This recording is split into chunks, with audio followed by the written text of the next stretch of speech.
अस्सलाम वालेकुम व्यूअर्स, आज आपके साथ शेयर करूंगी कि आप क्रिस्पी पापड़ बहुत ही कम ऑयल के साथ किस तरह से तैयार कर सकते हैं। तो इसके लिए मैंने ये पापड़ ले लिए हैं। आप किसी भी साइज़ या शेप के पापड़ ले सकते हैं। तो इसके लिए मैं सबसे पहले एयर फ्रायर को 180 डिग्री सेल्सियस पर तकरीबन 3 मिनट के लिए प्री हीट कर लूँगी।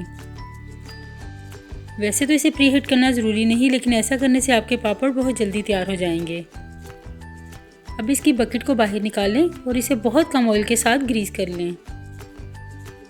इस बात का ख्याल रखें कि इसमें हमें कभी भी बहुत ज़्यादा ऑयल का यूज़ नहीं करना। तो अब मैं इसमें पापड़ डाल दूंगी। अब मैं इन पापड़ को भी थोड़े से ऑयल के साथ ब्रश की मदद से ग्रीस कर लूँगी। इसे इस तरह से मिक्स कर लें ताकि चारों तरफ ऑयल की बड़ी अच्छी सी कोटिंग हो जाए। अब दोबारा से बकेट को अंदर फिक्स कर दें और अब मैं इसको 4 मिनट का टाइम लगा दूंगी।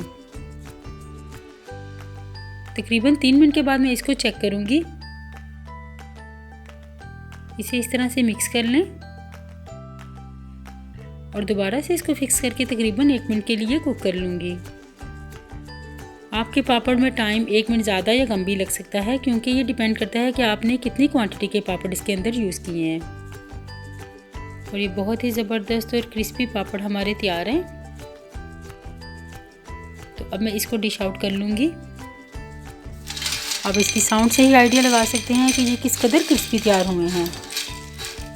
और ये बाकी के पापड़ भी मैंने फ्राई कर लिए हैं। तो अगर आपको रेसिपी पसंद आए तो इसे लाइक, शेयर और मेरे चैनल को सब्सक्राइब करना ना भूलिए। तो इंशाल्लाह मिलती हूँ आपके साथ किसी नेक्स्ट रेसिपी के साथ। तब तक के लिए अल्लाह हाफिज़।